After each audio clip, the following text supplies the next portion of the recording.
Detective Leela Price stared at the rusting, decrepit mansion looming in the twilight. She had seen countless crime scenes in her career, but there was something uniquely sinister about this place.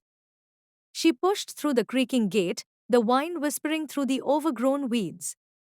Inside, the air was thick with dust and decay. Her flashlight beam sliced through the darkness, revealing faded wallpaper and broken furniture. She was here following a tip about the disappearance of wealthy recluse Vincent Blackwood. His estate, hidden away from prying eyes, had become a tomb of secrets. Leela moved cautiously through the grand hallway, her senses on high alert. A creaking floorboard made her pause, but it was just the house settling. Or so she thought.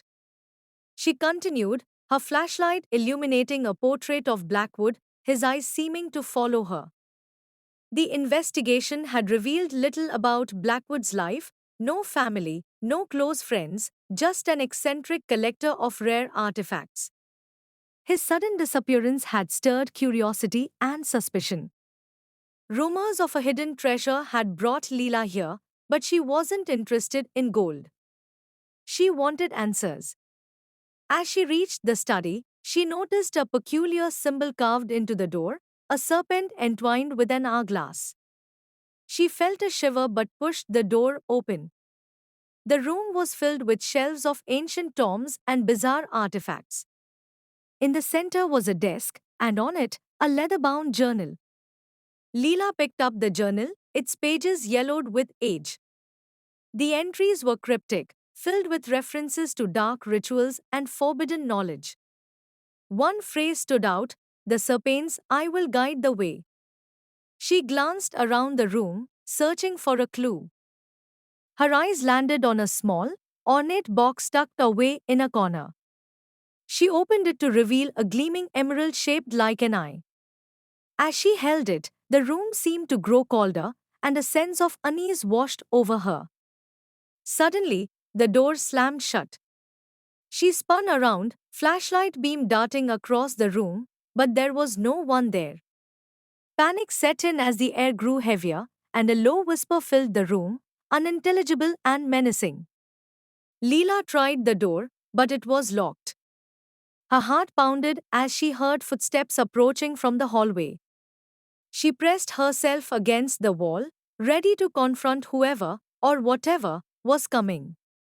The footsteps stopped outside the door. The handle turned slowly, and the door creaked open. A figure stood in the shadows, tall and gaunt, with eyes that glowed like embers. "Detective Price," the figure said in a voice that chilled her to the bone. "You should not have come here." Leela raised her flashlight, the beam revealing a face she recognized from the portrait, Vincent Blackwood. But something was terribly wrong.